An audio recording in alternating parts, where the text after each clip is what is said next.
Assalamualaikum warahmatullahi wabarakatuh. Salam sejahtera untuk kita semua.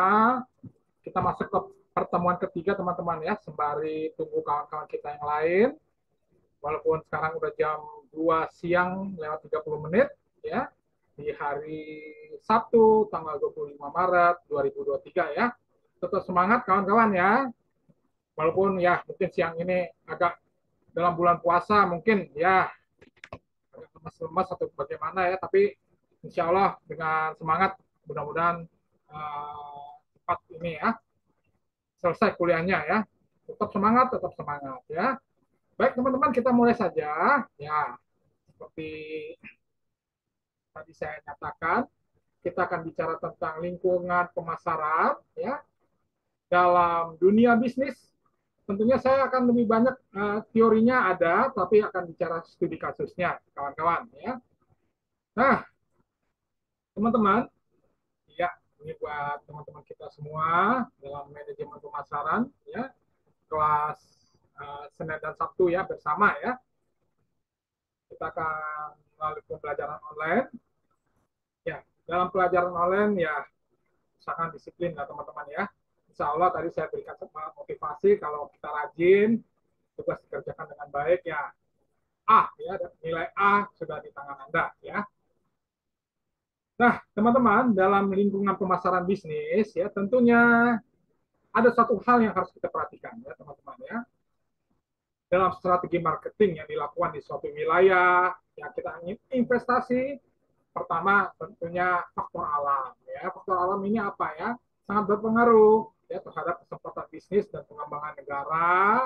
Ya, dimana kalau negara yang kaya hasil bumi seperti Indonesia, tambang bumi, lalu apalagi peternakan, perikanan, ya hasil bumi yang lainnya, tentu yang melimpah akan mengundang investor untuk menginvestasikan dananya ke dalam berbagai bidang. Ya, tentunya investasi ini bisa kita lihat teman-teman dari perusahaan-perusahaan yang ada di Indonesia, ada PT Freeport, ya, ada PT Newmont, ya, dan sebagainya.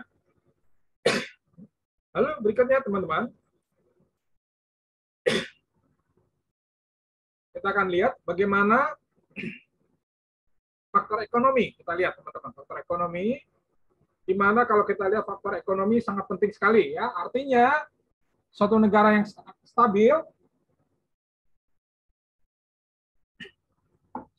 stabil dan bertumbuh, grow, tentunya daya beli masyarakat akan sangat baik ya.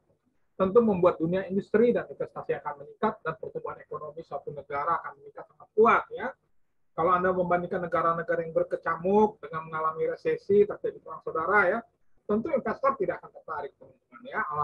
Alhamdulillah ya, syukur kehadirat Tuhan, ekonomi kita Indonesia walaupun 3 tahun ini mengalami epidemi COVID ya, tetap bertahan dan stabil ya. Nanti kita akan lihat contohnya ya. Nah, kawan-kawan coba perhatikan ya.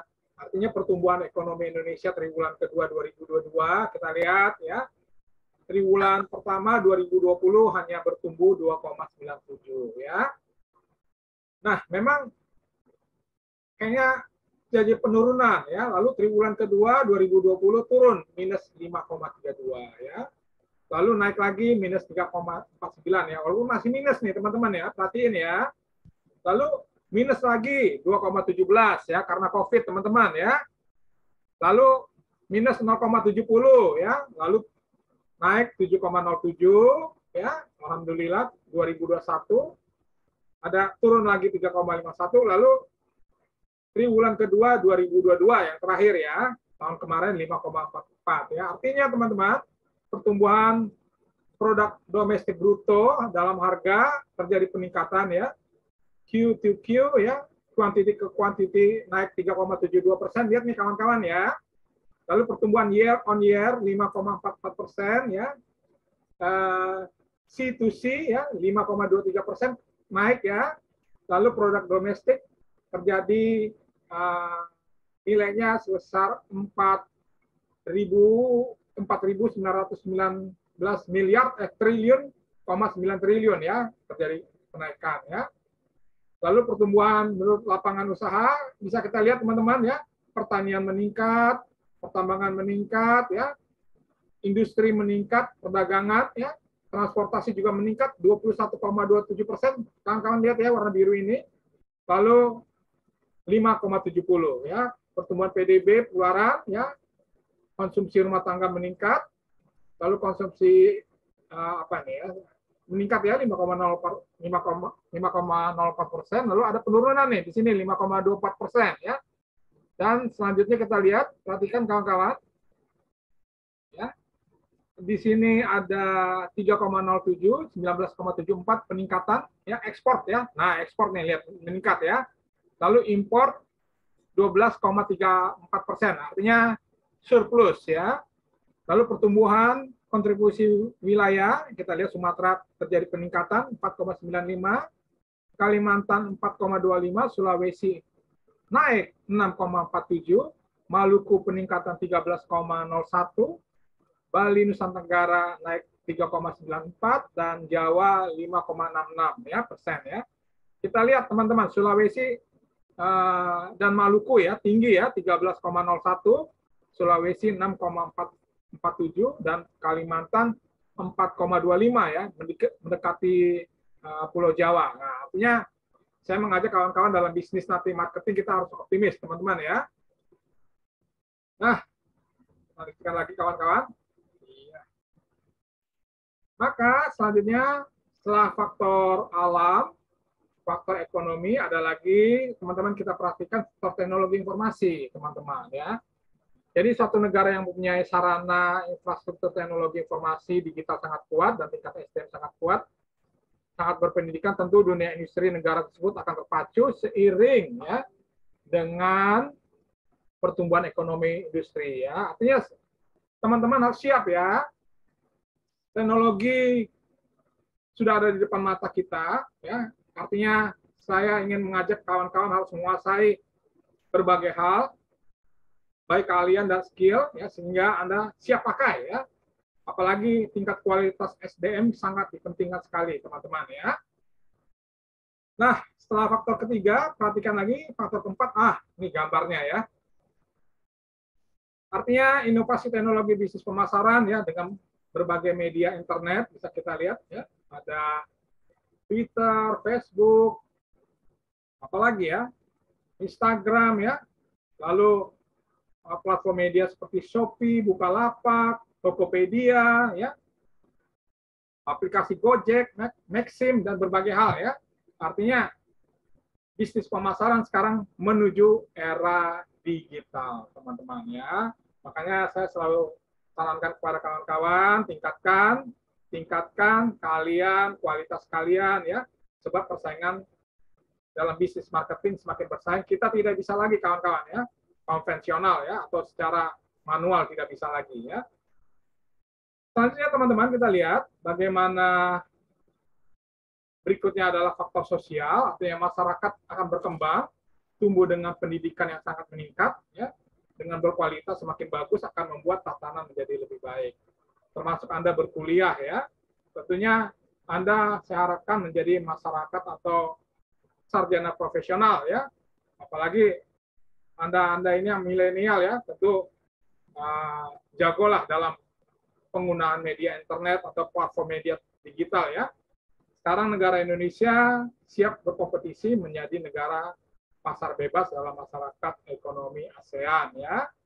Maka di sini teman-teman saya ingatkan lagi peluang pengusaha, pekerjaan ahli, berbagai bisnis di Indonesia Anda harus siap bersaing ya dengan negara lain secara global dan kompetitif. Ya, artinya siapkan diri Anda ya. Selalu saya ingatkan, saya selalu memberikan motivasi kepada Anda dalam marketing ini. Teknologi sangat penting, inovasi sangat penting, ya. Nanti kita akan bicara lagi minggu depan nih, lebih seru lagi ya. Artinya kita tidak bisa lagi konvensional atau manual ya, harus lebih canggih ya. Oke? Ya. Oke, Alisa, silakan masuk Alisa. Ya. Selanjutnya teman-teman, kita lanjutkan lagi setelah faktor 1, 2, 3, 4. Kita lihat lagi faktor apa lagi? Ya. Nah, faktor budaya, ya artinya faktor budaya Indonesia sangat beragam ya, dari budaya, lagu, agama, pakaian tradisional, berbagai hal. Ini mempunyai kekuatan luar biasa dalam bisnis pariwisata atau tourism ya. Tentunya nanti kita menyambut menjelang ya ini bulan Ramadan ya, tahun 1444 Hijriah ya, di mana nanti kita menyambut suasana Hari Raya Idul Fitri, di mana kerabat keluarga sangat erat, merupakan hal yang menarik dan luar biasa, memberikan pengaruh positif ekonomi ya, di mana ya setiap keluarga memberikan kiriman-kiriman baik dalam bentuk parcel atau dalam bentuk uang kepada sanak keluarga di kampung ya, benar ya teman-teman ya. Lalu pentingnya sekali kawan-kawan ya slogan ACI ya, slogan ACI ini artinya usahakan ya, harus ya mencintai produk Indonesia sehingga produk Indonesia akan bertumbuh berkembang ya. Ingat, membeli produk Indonesia akan tetap ekonomi negara kita bekerja ya, memberikan dampak positif bagi ekonomi ya. Ini pandangan dari Bapak Presiden Joko Widodo Maret 2021 ya. Oke, selanjutnya kita perhatikan lagi setelah faktor kelima, teman-teman tolong perhatikan ya. Ini penting sekali ya. Nanti ada tugas studi kasus, tugas pertama ya. Nah, pentingnya Anda cinta produk Indonesia, sukseskan gerakan 100% produk Indonesia ya. Oke ya. Kalau Anda mencintai produk Indonesia, produksi Indonesia akan bergerak terus, bertumbuh ya, ekonomi akan bertumbuh ya, teman-teman ya, dalam dunia bisnis marketing.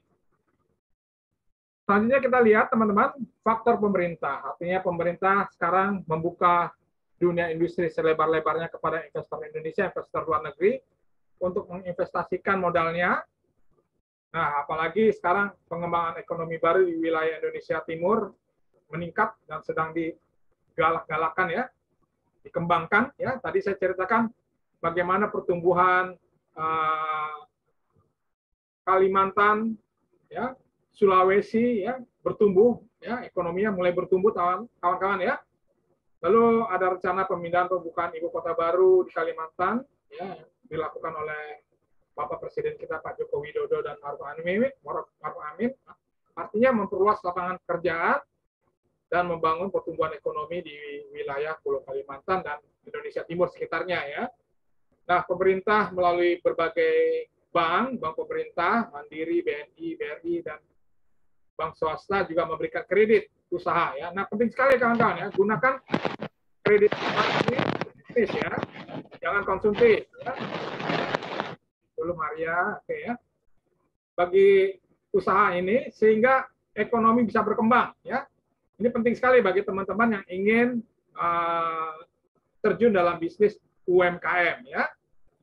Oke, selanjutnya kita lihat teman-teman setelah faktor ke-6. Nah, ini ya artinya saya memberi gambaran teman-teman bahwa ekspor impor Indonesia perhatiin nih ya. Mei 2021 ya, nilai ekspor kita jual produk ke luar negeri adalah 16.932 triliun 9 ya rupiah ya. Import 14,234,8 triliun rupiah. Artinya ada surplus nih teman-teman ya. 2002 ya, Mei 2002 kemarin, perhatikan tahun kemarin ya. Ekspor kita 21.505,4 triliun ya.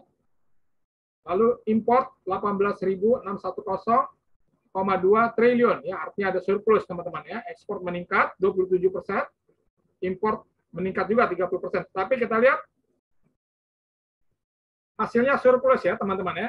Nilai ekspor kita tinggi daripada import ya. Lalu kita lihat ekspor impor dari Mei 2021 2022 ya. Terlihat ya kawan-kawan yang biru ini ya, lebih tinggi daripada impor ya. Oke ya, berarti ekonomi kita bagus. Strategi marketing bisnis kita juga bagus ya. Penting ya kawan-kawan ya. Artinya negara Indonesia ini harapan ekonomi stabil sudah mantap ya, sudah tercapai. Lalu neraca perdagangan Indonesia, lihat kawan-kawan. Warna hijau ini Mei 2021 sampai Mei 2022 tahun lalu ya. Terlihat bertumbuh ya. Ini dalam juta US dollar ya. Oke. Ekspor kita kemana teman-teman? Ada di Tiongkok, India, Amerika Serikat, dan Jepang ya. Lalu import dari Tiongkok, Jepang, Thailand, dan Australia ya. Oke ya. Artinya teman-teman, saya mengajak Anda optimis bahwa ekonomi Indonesia sangat baik sekali ya. Ini dari informasinya dari Badan Pusat Statistik ya. Jadi data yang saya tampilkan ini data benar ya. Oke, kawan-kawan kita lanjutkan. Iya. Nah, dalam bisnis secara luas nanti kawan-kawan ketemu saya dalam studi kelayakan bisnis ya. Khususnya teman kita Puan Bunga nanti semester depan ketemu saya ya dalam studi kelayakan bisnis ya. Ada dimensi internasional, teknologi, ekonomi, dimensi sosial budaya, dimensi politik hukum ya. Ini yang luasnya ya di barisan ketiga ini ya. Lalu barisan kedua ada pembuat kebijakan aturan, ada persaingan teman-teman, perhatiin persaingan teman-teman. Lalu konsumen, Anda harus ingat ya, konsumen ini kita harus dengar ya, apa keinginan konsumen ya, apa yang kita harus perbaiki dari produk-produk kita ya. Tadi saya udah ngomong ya, jam 9 pagi ya. Lalu hubungan dengan pemasok, supplier, rekan kerja kita ya. Kita tidak bisa sendiri. Lalu mitra kita, penting sekali kita punya mitra kawan-kawan ya. Misalkan PT Indofood yang di Jakarta butuh mitra atau rekan kerja di Makassar ya. Butuh mitra kerja, rekan kerja di Medan. Butuh mitra rekan kerja di Balikpapan ya, butuh mitra kerja rekan kerja di Papua. Nah ini ya, artinya Anda punya bisnis juga harus membuat suatu jaringan network atau jaringan bisnis ya, di mana kita harus mempunyai mitra partner ya untuk mendistribusikan barang-barang kita ya. Oke ya. Nah, selanjutnya kita lanjutkan lagi kawan-kawan. Iya. Berikutnya hubungan internasional, ya artinya sekarang tadi saya ngomong masyarakat ekonomi ASEAN ya teman-teman ya, di mana hubungan antara bangsa, globalisasi memberikan pengaruh yang sangat luas, ya, di mana dunia perdagangan semakin terbuka, tidak ada batas atau sekat-sekat, sehingga semua negara saling membutuhkan dalam ekspor impor dalam memenuhi kebutuhan ekonominya, ya. Nah, perhatiin warna merah nih, kawan-kawan ya. Perdagangan internasional sudah canggih, kawan-kawan ya. Dalam digital transaksi dagang antara bank asing dengan bank swasta di Indonesia lebih mudah ya, melalui transaksi apa? Ya, electronic banking, internet banking ya, ataupun melalui handphone pintar Anda atau Android Anda ya. Sekarang sangat mudah ya. Ekspor impor sangat mudah melalui transaksi letter of credit atau LC ya, teman-teman.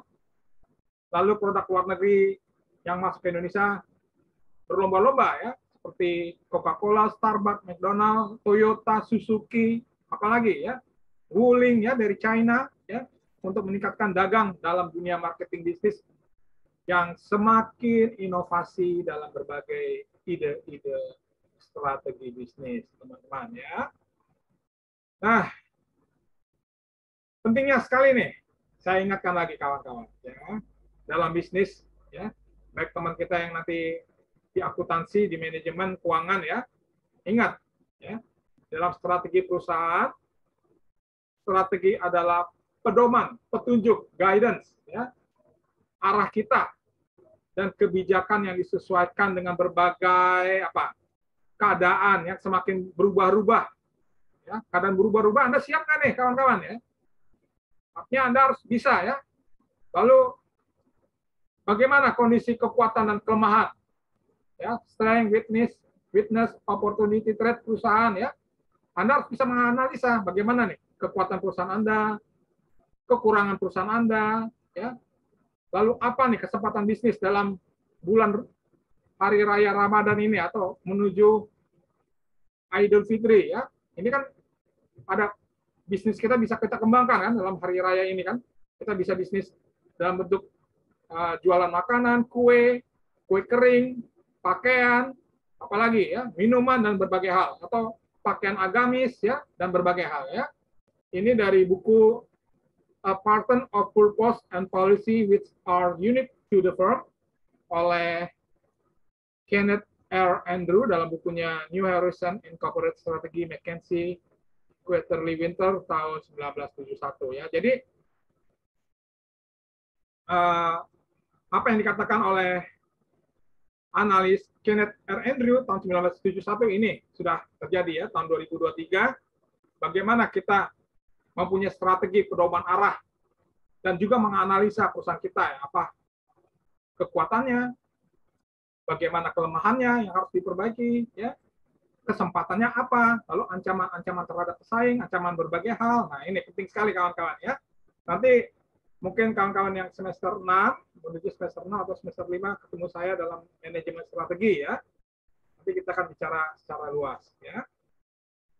Nah, selanjutnya teman-teman, strategi perusahaan adalah bagaimana Anda rencana kegiatan untuk mencapai tujuan dengan memperhatikan terbatasnya faktor-faktor produksi, terbatasnya faktor-faktor modal, ya, terbatasnya faktor berbagai hal ya, dan perubahan lingkungan persaingan. Anda siap nggak bersaing? Ya, mempunyai rencana-rencana strategi yang jitu ya. Walaupun modal Anda mungkin hari ini hanya 3 juta rupiah, bisa nggak Anda kembangkan bisnis yang bisa berkembang? Nah, ini harus Anda pikirkan ya. Saya mengajak Anda untuk berpikir strategi ya. Nah, strategi ini gimana ya? Kita lihat kata strategi lebih mudah dimengerti apabila kita melakukan doing the right thinking, ya, doing the right thinking, ya, artinya Anda harus bisa analisa berpikir yang benar, teman-teman, ya, sebagai analisa strategi bisnis, sebagai analisa strategi bisnis keuangan, ya, sebagai analisa strategi marketing, ya, orang accounting harus bisa juga ya berpikir, ya, strategi dalam bisnis ya, dan juga melakukan keputusan operasional dengan doing thinking the right ya, doing thinking the right artinya jalankan keputusan dengan benar ya. Oke ya. Nah, artinya teman-teman harus punya dua kesinambungan yang saling terkait. Anda harus berpikir benar dalam melakukan strategi. Oke. Saya ulangi lagi, Anda harus melakukan berpikir benar dalam strategi ya.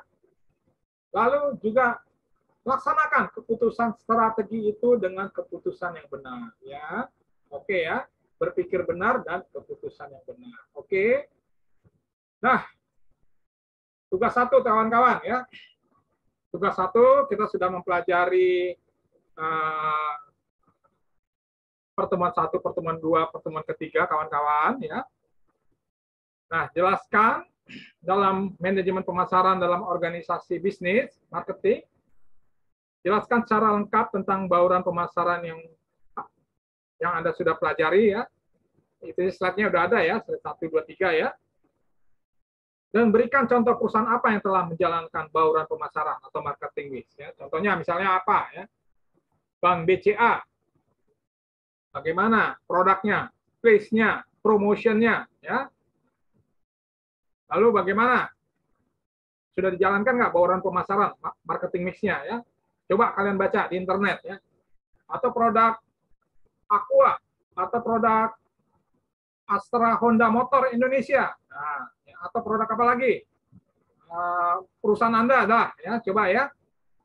Lalu 1B, kita telah mempelajari lingkungan pemasaran bisnis dengan 7 faktor tersebut di atas ya. Tadi udah ya, saya cetakkan faktor 1, 2, 3, 4, 5, 6, 7. Jelaskan kekuatan produk Indonesia. Ya. Mungkin Anda jelaskan, pilih salah satu ya kawan-kawan ya. Misalnya Maria pilih produk Indomie. Ya. Atau Anggriani pilih produk Unilever. Ya.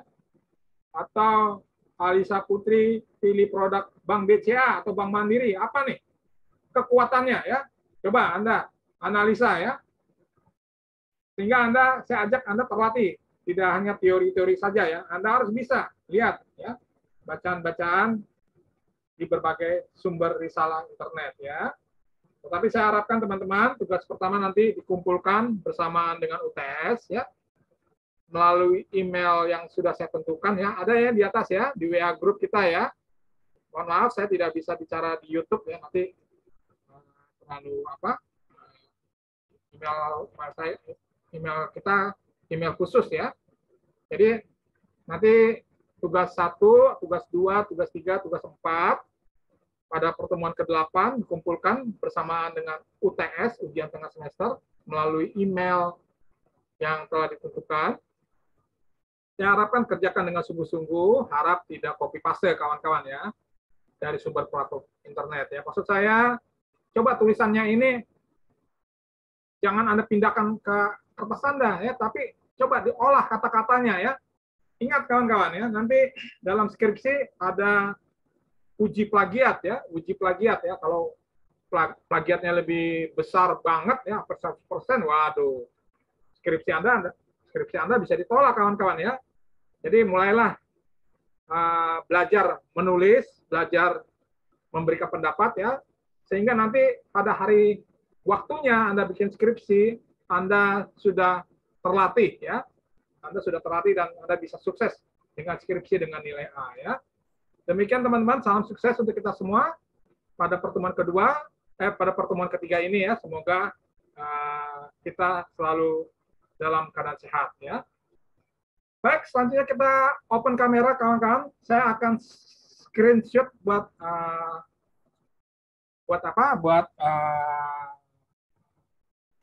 sekretariat. Septiano, open kamera Maria sebentar deh. Sebentar aja ya, buat screenshot buat. Halo Maria. Iya, oke ya. Saya screenshot sebentar kawan-kawan ya. Ini ya, nanti saya upload di YouTube ya, kawan-kawan ya. Ada Safitri ya, Septianisi, Anggriani Fangidae dari NTT ya mungkin ya.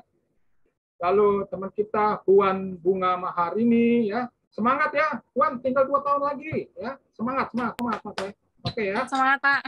Iya, kalau nanti mau teman-teman mau mencari dosen pembimbing ya boleh dengan saya ya. Saya juga dosen pembimbing dalam keuangan juga ya. Lalu teman kita Alisa Putri, terus abang kita yang ganteng ini, Septrianus Siki, harus mantap loh Septrianus. Omu Pak Melchior bagus banget loh Pak Melchior ya, mantap ya. Jangan kalah sama Pak Melchior Siki ya. Lalu kawan kita Maria Gabriela ya. Oke, ini pertemuan ketiga ya. Kerjakan tugas dengan baik, dikumpulkan pada saat bersama di UTS ya. Lalu kawan-kawan jangan lupa ya, nanti dikumpulkan lewat email yang sudah saya tentukan ya. Sehingga nilai Anda bagus ya, dengan baik ya. Usahakan nilai kalian A ya. Demikian teman-teman pertemuan kita hari ini, semoga bermanfaat. Saya ucapkan wassalamualaikum warahmatullahi wabarakatuh. Salam sejahtera untuk kita semua dan salam sukses dan selamat malam minggu. Salam buat keluarga Anda ya. Rukun-rukun selalu dan sukses selalu. Terima kasih teman-teman, sampai jumpa minggu depan. Terima kasih. Terima kasih, Pak. Oke, Terima kasih, Pak. Oke. Terima kasih, Pak. Oke, sukses selalu.